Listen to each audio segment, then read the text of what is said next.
안녕하십니까, 정진영입니다. 살아가다 보면 이런 점은 꼭 고쳐야지 이렇게 결심은 하는데 막상 고치지 못해서 어느덧 습관으로 굳어버린 일들 한두 가지가 아니죠. 사회 차원에서 보자면 나쁜 문화의 정착 같은 것이 아마 비슷한 사례가 아닐까 싶습니다. 특히 격동의 근현대사를 겪은 우리 사회에는 되돌아봐야 될 많은 문제들이 산적해 있습니다. 오늘은 그런 되돌아봄의 일환으로 이 우리 안의 파시즘이라는 책을 통해서 알게 모르게 극복하지 못했던 우리 사회의 문제들 함께 고민해 보고자 합니다.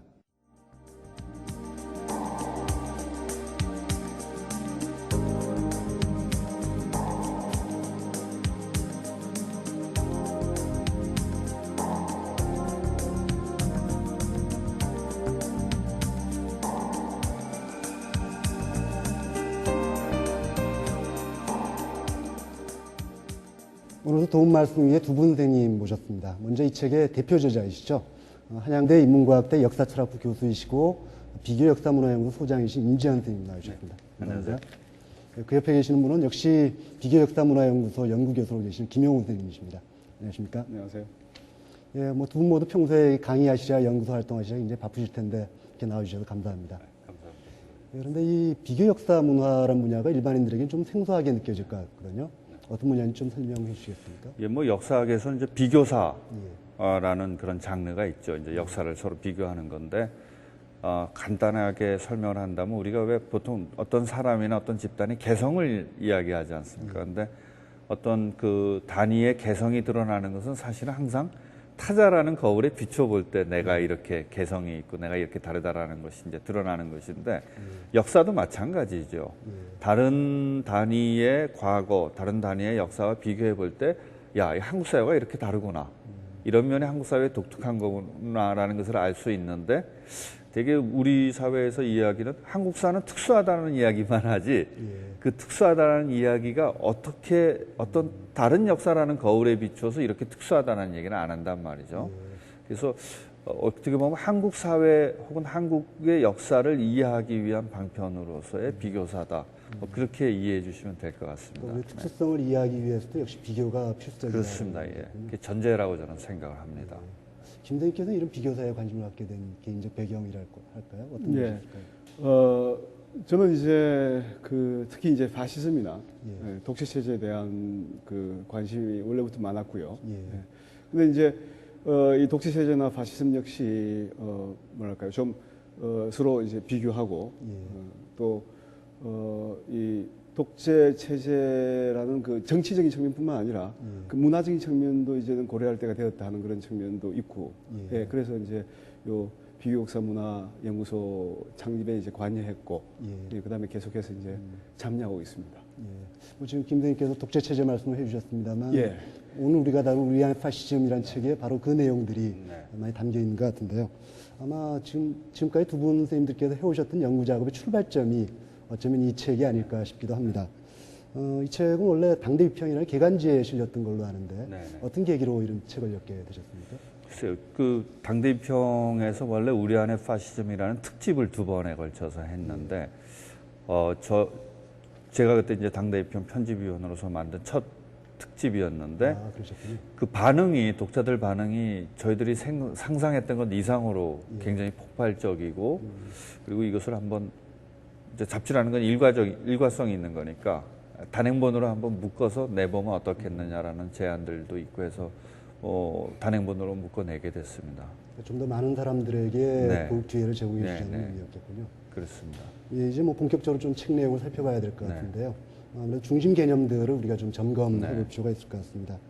임재현 선생님이 많이 쓰셨던 개념 중에 이제 권력이나 또는 파시즘 뭐 이런 개념들이 우리 눈에 언뜻 뜨이거든요. 선생님께서 생각하시는 권력 개념 다시 한번 좀 정리를 해주시겠습니까? 이렇게 비유를 해보면 어떨까요? 그러니까 여기서 사용하는 권력 개념은 지금 선생님 말씀하신 대로 전통적인 권력 개념과 이제 뭐 미세한 그물망처럼 퍼져 있는 규율 권력이 같이 사용되고 있는데 또 한편에서 보면 그 전에 우리가 어떤 군부 파시즘이다 혹은 정치적 파시즘을 얘기할 때 그 권력은 가시적인 권력이란 말이죠. 그렇죠. 누구라도 막 70년대 유신 체제 때 이 이 독재 권력이 어떻게 존재한다라는 건 누구나 다 알 수 있었고 80년대 같은 경우에 땡전 뉴스 같은 데서 보다시피 TV 틀면 바로 권력 인격화된 권력이 이제 드러나는 그런 시기였는데 정치적 민주화가 된 이후의 권력이라는 건 그렇게 가시적인 권력이 아니라 사실은 눈에 보이지 않는 권력이다. 이제 그게 가장 큰 차이가 아닌가 싶습니다. 그래서 여기서 얘기하고 싶었던 것은 눈에 보이지 않는 권력이 어떻게 작동하는가. 이제 거기에 대한 문제 제기로 이렇게 이해해 주시면 될 것 같습니다. 이 책이 대중적 관심을 폭발시킬 수 있었던 데에는 우리 안의 파시즘이랄지 일상적 파시즘과 같은 다소 새로운 개념, 지금까지 들어보지 못했던 이런 개념의 역할도 좀 있었다고 생각이 되거든요. 일반적으로 우리가 파시즘 하면 정치 체제를 가리키는 것으로 이렇게 알고 있는데 일상적 파시즘은 꼭 정치 체제의 문제는 아닌 것 같습니다. 그래서 이런 일상적인 어떤 권력 체계, 과거 우리가 흔히 그런 요소에 대해서는 권위주의라는 표현을 써왔는데 흔히 사용하는 권위주의라는 개념 대신에 굳이 일상적 파시즘이라고 하는 개념을 사용한 것 어떤 좀 의도가 있을 것 같거든요. 어떤 의미라고 할 수 있을까요? 지금 말씀하셨듯이 파시즘이 정치 체제를 의미하기도 하죠. 근데 사실은 파시즘은 이제 하나의 이데올로기를 또 의미하기도 하고요. 그다음에 또 그 이데올로기를 가지고 뭉쳐서 이제 움직이는 운동도 이제 파시즘이라는 표현을 쓰기도 합니다. 근데 지금 여기서 파시즘이라는 게 무엇인가 하는 얘기를 이제 하기가 굉장히 이제 어려운 얘기인데요. 근데 만약 간단하게 얘기를 좀 하자면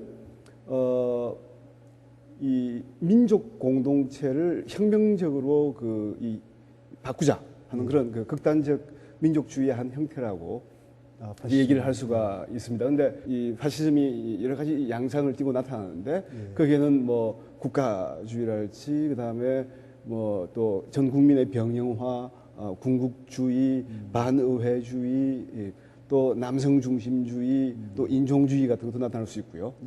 그런데 지금 이제 여기 임 선생님의 이 우리 안의 파시즘은 파시즘이라는 게 무엇인가 하는 그런 걸 다룬 그 작품이라기보다는 파시즘이 나타난 양상들이 방금 말씀드렸던 그런 다양한 양상들이 실제 이제 사람들 속에서 어떻게 작동하고 또 사람들 그걸 어떻게 받아들이고 또 거기에 대해서 어떻게 반응하고 있는가 하는 걸 이제 하고 있고 그래서 일상적 파시즘이나 우리 안의 파시즘이라는 표현은 적합한 표현이고 재미있는 그런 표현이라고 생각합니다. 그러니까 파시즘이라는 게 하나의 이데올로기로서 민족 공동체 혁명적 재구성을 지향하는 이런 이데올로기고 그것이 우리 일상의 어떤 삶을 장악하고 있다. 뭐 이런 의미로 해석할 수 있겠군요. 그렇습니다. 뭐 지금 많은 예를 들어주셨습니다만 뭐 역시 우리 사회 구성원들이 가장 쉽게 공감할 수 있고 또 그런 잔재가 많이 남아 있는 부분은 아마 군대가 아닌가 싶습니다. 그래서 뭐 지난해였던가요? 그동안 우리 사회에서 군대 문제를 별로 표면화되지 못했던 편입니다만 군대 문화를 다룬 영화 한 편이 나와서 주목을 받은 적이 있습니다. 제목이 용서받지 못한 자라는 제목이었는데요. 2년여 동안 군기반장으로서 나름대로 모범적인 군 생활을 했다고 자부하는 말년병장 태정이라는 친구가 있고요.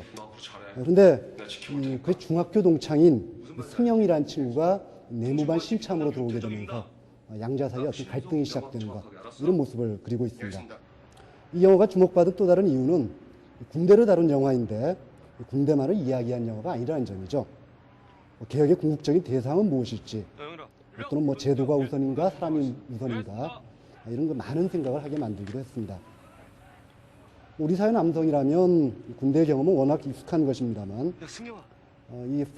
우리 안의 파시즘이라는 이 책에서는 교육과 건축, 종교와 같은 다양한 분야에서 발견할 수 있는 이런 그 파시즘의 요소들을 지적하고 있는데요. 두 분께서는 현재 일상적 파시즘론의 문제 제기가 우리 사회에서 가장 초점을 맞춰야 될 부분이 있다면 어떤 부분이라고 할 수 있을까요? 사회 전반적으로는 좀 민주화가 많이 진척이 되면서 뭔가 좀 개선된 분야들도 있다고 생각이 되는데 아직도 여전히 강고하게 파시즘적 요소가 남아있다라고 한다면. 그러니까 기본적인 거는 이제 정치적 민주화는 저희 사회가 이뤄냈다고 저는 생각을 합니다. 뭐 다당제라든가 의회제도가 작동을 안 되든가, 그는 이제 유신체제라든가 50대에 비교해 보면은 뭐 정치적 민주화라는 부문에서 일정하게 진전을 한국 사회가 이뤄냈다는 것은 누구도 부인할 수 없는 사실인데, 근데 또 다른 한편에서 그럼 우리는 진짜 민주화된 사회에 살고 있는가? 예.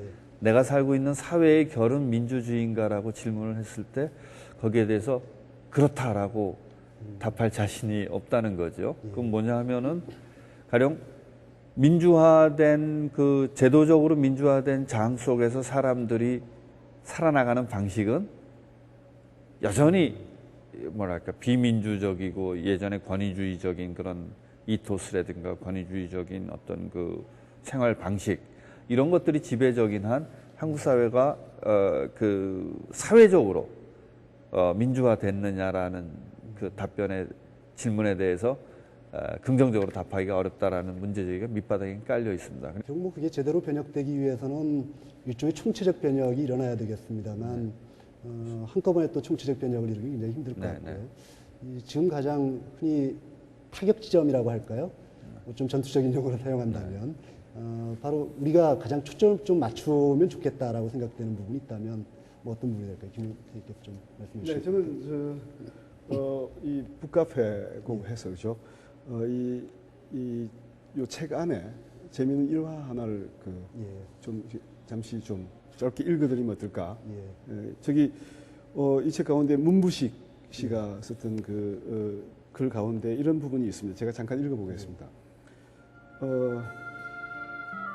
이 1985년 5월 광주 학살 방조 지원한 미국 정부에 항의하기 위해 서울 미국 문화원을 점거했던 삼민투 학생들의 가슴에 붙어있던 커다란 태극기를 상기해보라. 그들은 미국에 저항할 만큼 의식 수준이 높았지만 정작 자신의 가슴에 단 태극기가 국가주의 이데올로기의 기호요 상징이 될 수 있다는 생각은 하지 못했다.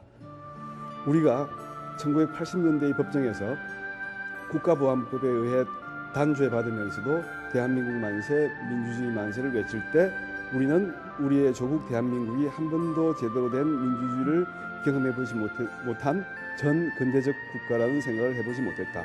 우리에게 국가는 언제나 목숨이라도 바쳐야 할 애정의 대상이었다. 이런 표현이 나오는데요. 문부식 씨는 물론 다 이제 아시겠지만은 이제 이런 반독재 투쟁 혹은 반파시즘 투쟁에 아주 심장부에 있던 분이 이제 이런 뭐랄까요 반성적 어떤 성찰을 하고 있는 부분인데요. 국가주의를 타도하기 위해서 또 타도하고자 하는 분들이 역시 또 국가주의 이데올로기를 가지고 있다는. 그렇다면 결국은 그 국가주의가 또 다른 국가주의로 대체되는 그런 이 현상밖에 오지 못한다는 점에서 이런 우리 안의 문제, 파시즘의 문제 제기라는 것은 굉장히 중요하다고 생각합니다. 여전히 유효한 국가주의나 민족주의가 지금 가장 핵심적인 어떤 고리라고 할 수 있겠군요. 그래서 뭐 임 선생님께서 민족주의를 비판하는 내용의 책도 많이 써주신 걸로 알고 있는데. 제가 볼 때는 그렇습니다. 그러니까 예전에는 민족주의가 권력의 이데올로기라고 생각을 했는데 요새 와서 드는 느낌은 이거 민족주의가 권력이구나. 민족주의 자체가 민족주의가 권력이고 단지 이용수단일 뿐만이 아니라 그 자체가 이미 한국 사회에서는 권력이 된 것 같아요.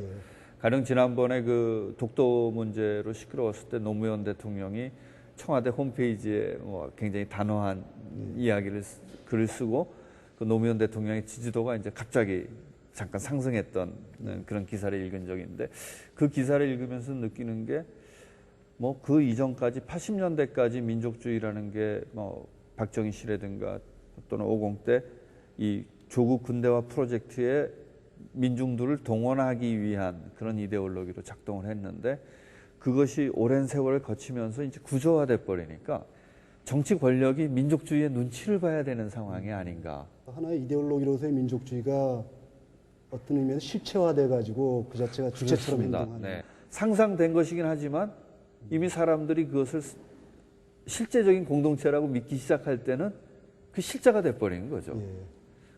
한국 사회에서 민족주의라는 것이 이제 그런 진짜 어떤 촉수가 전 사회 모든 곳에 걸쳐져 있는 이 권력이 아닌가라는 생각을 최근엔 하게 됐고 민족주의에 대한 비판적 시선이 좀 더 이렇게 저는 더 날카로워지고 더 강화된 게 아닌가 저는 그렇게 생각하고 있습니다 개인적으로. 그런데 실체화되었다고는 해도 어쨌든 원래 이데올로기였던 것이 이런 강력한 힘을 갖는다. 뭐 이게 좀 의구심을 갖는 분도 계실 것 같은데 비슷한 맥락에서 이 책에서는 일상적 파시즘이 우리 사회를 지배하게 된 데에는 민중의 자발적인 동의가 굉장히 네, 중요했다라고 네. 말씀하셨거든요. 네. 그러니까 민중이 한편으로 독재의 희생자이기도 했지만 억압의 희생자이기도 했지만 동시에 여기에 공범자이기도 했다, 공모자이기도 했다 이런 그 비판을 제기하고 계시는데 우리가 흔히 사용하기로는 공모자, 공범자 하면 같이 뭔가 일을 꾸며가지고 같이 이득을 보는 뭐 이런 것들을 은연중에 생각을 하게 되는데 내가 뭐 독재자라면 몰라도 내가 무슨 이득을 본 게 있느냐 뭐 이런 정도의 어떤 반발심 같은 것들이 있을 수 있을 것 같거든요.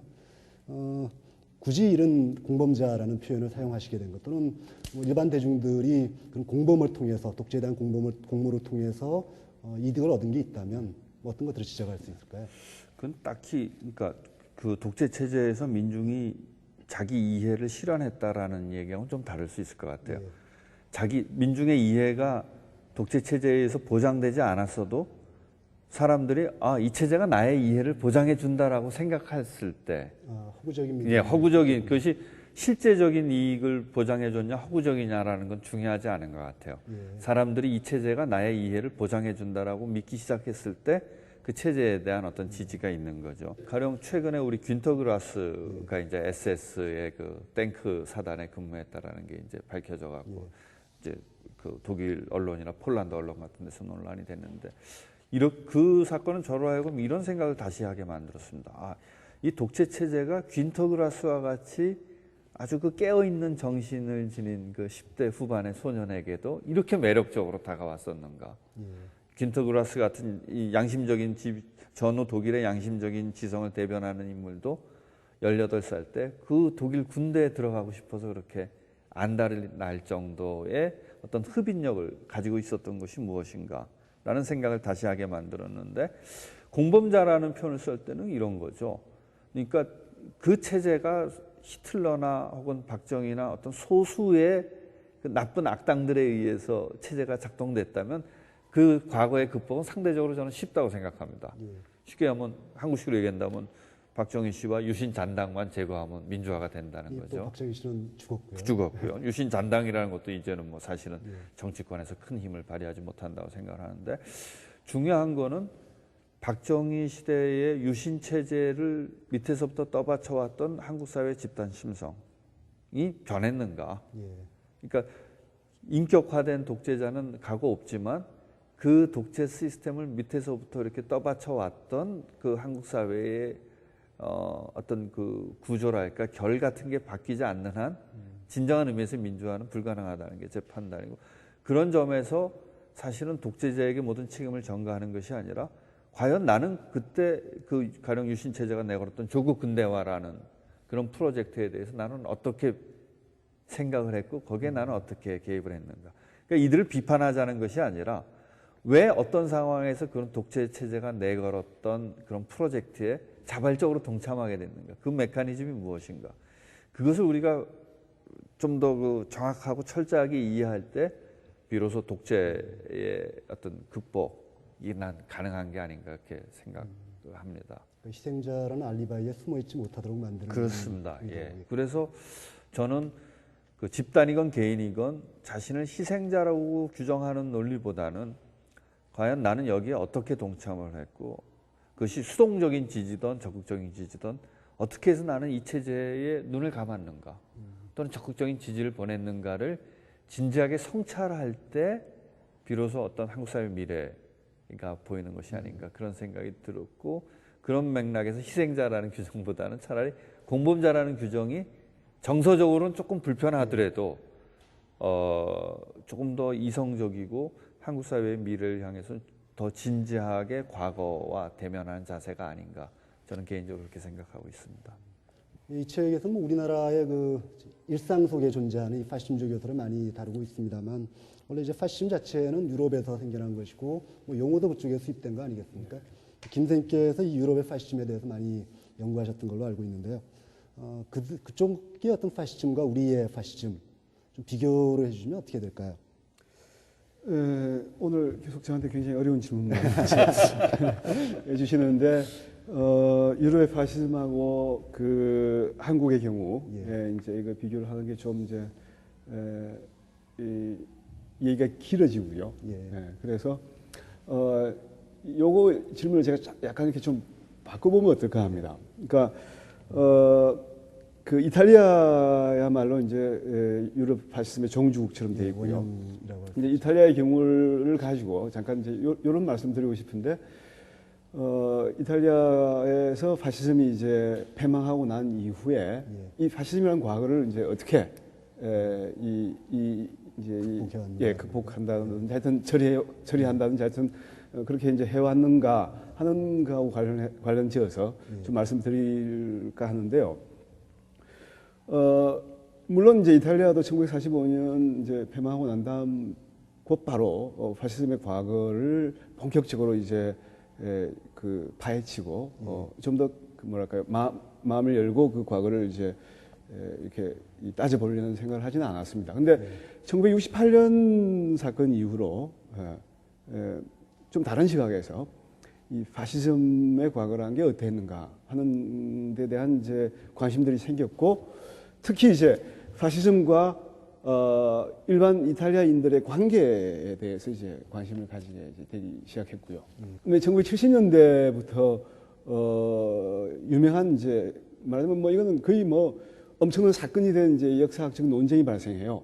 그러니까 무솔리니 시대에 그러니까 파시즘의 그 일정 기간 동안에 이탈리아인 다수가 무솔리니 체제에 지지를 보냈다는 그런 그 유명한 이제 태제를 발표해가지고 이게 엄청난 이제 논쟁이 전 국가적인 논쟁이 된 적이 있습니다. 다른 말로 한다면 지금 임 선생님이 말씀하시는 일상적 파시즘적인 그런 관점들이 68년 이후부터 이탈리아에서는 쭉 이제 이게 학계뿐만 아니라 뭐랄까 좀 더 넓은 대중들 그 관객들 사이에서도 이게 이제 이 논의가 되고 있다는 얘기가 되고 있는 거고요. 지금 오늘날 이탈리아 역사학계에서는 이제 이런 식의 관점이라는 건 굉장히 이제 말하자면 중에 주류에 속하는 그런 이제 시각이 되어 있는데 한국의 경우에는 이게 아직도 정책되지 못하고 정책되지 못하고 약간의 의심도 받기도 하고요. 왜 자꾸 저런 얘기를 하느냐? 왜 그 자꾸만 대중들한테 자꾸만 이렇게 책임을 전가하느냐 하는 식으로 문제를 이제 보고 있다는 게 좀 안타까운 그런 부분을 좀 지적하고 있었습니다. 이탈리아에서도 그 문제가 제기되었을 때 엄청난 논쟁이 있었다는 말씀을 해주셨습니다만 아마 그것도 역시 아까 말씀하셨듯이 희생자 의식에 숨지 못하게 만들었던 이 요소 때문이 아니었을까라는 생각이 드는데요. 이 책의 서론에서 임 선생님께서 문제 제기에 대한 비판에 대한 어떤 그 응답도 해주셨거든요. 그래서 말이 좀 알쏭달쏭하긴 합니다만 진보 허무주의라는 비판이 있었다는 말씀을 해주셨고요. 또 민족주의 비판에 대해서도 역시 일종의 뭐 대책 없는 무장해제다 이런 식의 반비판이 좀 있었던 것으로 알고 있습니다. 일단 김영호 선생님께서 먼저 지금까지 어떤 비판들이 좀 제기되어 왔었는지 여기에 대해서 좀 요약을 해줄 수 있겠습니까? 예. 근데 좀 이제 기본적으로 좀 안타까운 느낌이 강한 것은 뭐냐면 아까 제가 이탈리아의 경우를 얘기했지만 그게 사실은 이제 뭐랄까 좀 진지한 학술적인 논쟁으로 이제 이렇게 나아간다는 차지를 못하고 우리 안의 파시즘이나 일상적 파시즘에 대한 비판이라는 것은 전반적인 인상 비판적인 측면이 강하고요.